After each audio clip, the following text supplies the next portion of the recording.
kaspero, time check natin 3:31 ng umaga. So panggabi mo ng pana. Tapos mamaya bago magsikat ang araw, papalit na tayo ng pang day dive. Hanggang alas 9 o alas 10 tayo ng umaga magda-dive mga kaspero. Tapos may bisita tayo mamaya. Susundin natin dun sa tabi. Mag-spear fishing din. So night dive muna tayo ngayon. Kasama natin sila Bro Kevin. Basta daan eh. Doon sila Master Dudoy at si Kuya. Ayan. So ilang buwan hindi tayo nakapag night dive. Kaya ngayon madaling araw dive tayo. So let's go. Abangan natin kung ano yung mahuhuli natin. Unang nakita natin sa gabing ito mga kaspero, isang snapper. Ayan, naigo agad natin sa pool mga kaspero. Ito yung buhay na mano natin sa madaling araw na sisid natin. Tingnan natin kung ano yung next nating mapapana mga kaspero.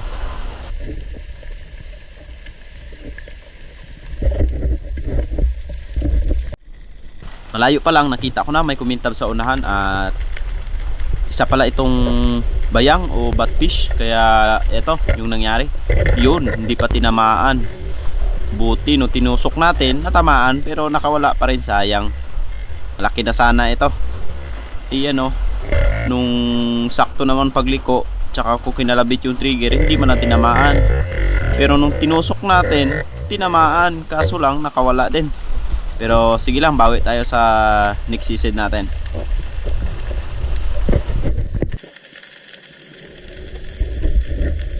Meron akong napansin dito sa malayo.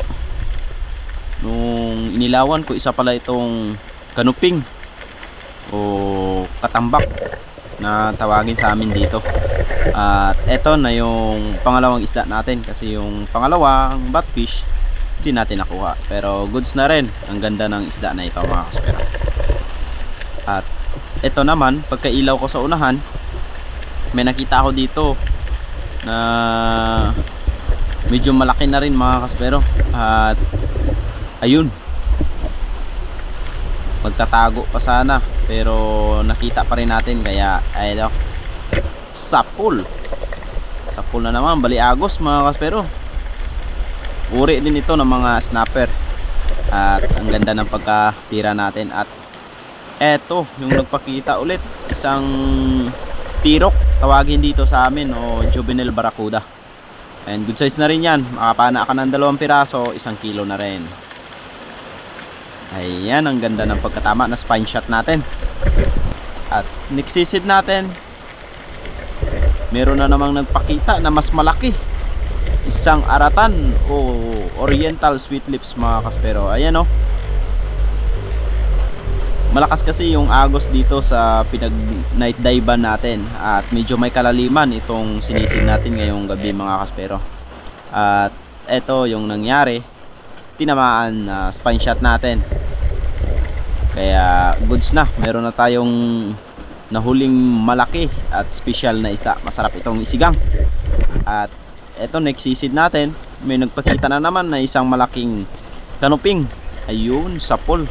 Hindi na nakagalaw. Natamaan natin sa ulo mga kaspero. Ayan o, na spine.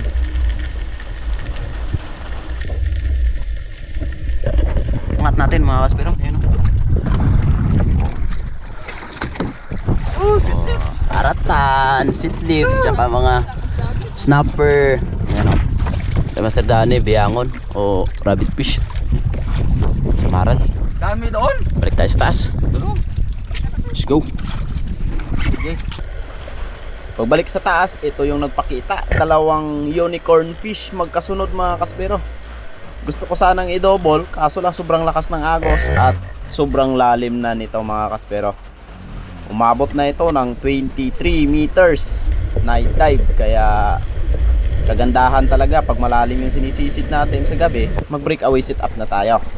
Para pag pumana tayo ng malaki, bibitawan na lang natin at doon na tayo sa buya pupunta mga kaspero.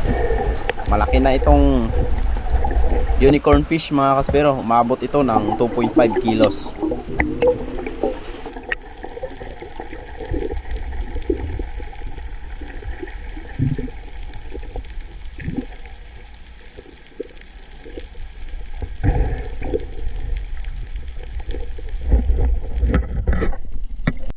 After natin secured yung unicorn natin, meron na naman nagpakita na isang dugso.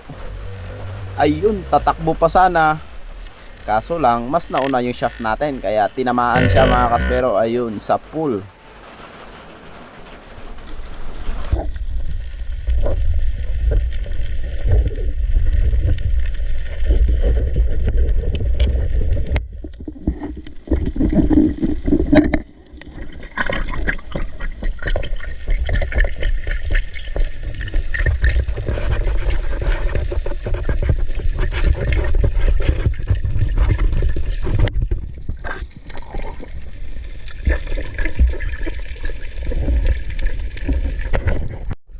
Tinangay na tayo ng agos at nung pagsisid ko, eto yung nagpakita, isang kanuping na naman o katambak. Kaya bullseye yung pagkatama natin dito. Minata, kaya walang kawala mga kaspero.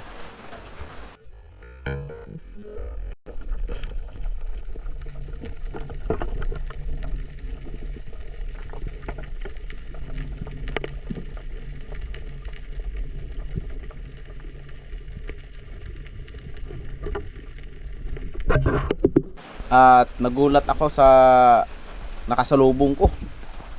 Kala ko ahas, yun pala isang yellowtail na barakuda. At ang kulit mga kaspero. Buti nga lang natamaan pa natin. Ayun, muntik nang dumaplis. Siguro na silawan sa ating flashlight. Kaya ayan, hindi siya masyadong mailap. Paikot-ikot lang siya doon sa ilaw natin. At mabuti nakuha pa rin natin kahit medyo padapis yung pagkapana.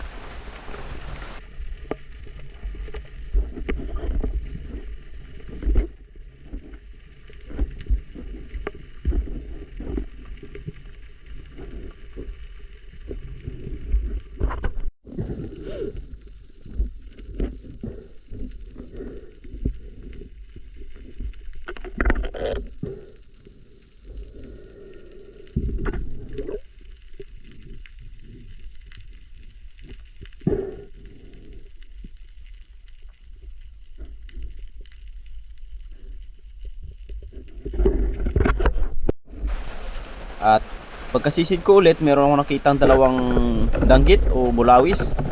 Buti na lang, tinusok ko yung isa at pinana yung isa. Pero hindi tinamaan pa rin yung isa, kaya isa pa rin yung naiangat natin. Buti talaga yung mga tusok, tinatamaan, pero pag pinapana, hindi. Galing talaga mga kaspero.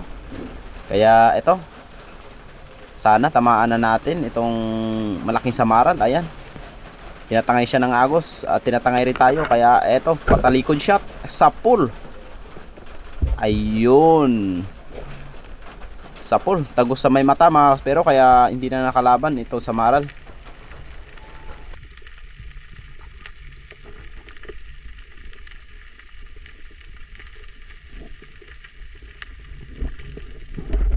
At ito na yung last na nakuha natin. Kasi umaga na rin, meron tayong nakitang lobster. Ayun, pinana ko na. Mahirap na pag dinakot natin, baka hindi pa makuha, sayang din. Good size na rin ito. Ayun, pang ulam na rin itong lobster mga kaspero.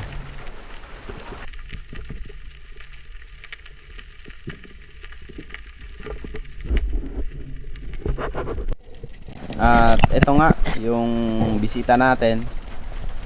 Sinundo na natin sa tabi. At ito, pinagamit ko sa kanya yung pana natin na double flapper. At meron siyang tinarget dyan, isang upos mga kaspero. At ayan, drop shot pa. Nako, patay yung shot natin. Buti tinamaan pa niya mga kaspero. Ang galing talaga ng bisita ko. Tinamaan niya pa rin itong napakalaking upos mga kaspero. At hindi lang yan yung nakuha niya, meron pa siyang nakuhang isang trigger fish mga kaspero. Ayan, tuwang-tuwa na siya sa nahuli niya mga kaspero. Ayan o. Oh, nagpa-picture pa. Happy siya mga kaspero. Gawa nang nakahuli na siya ng isda. Tulad rin natin dati, nung nagsisimula tayo, pag nakahuli tayo ng ganyan kalaki, tuwang-tuwa na tayo.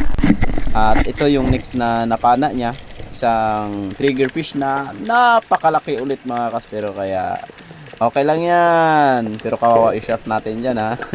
Pero hanggang dito lang mga kaspero. God bless.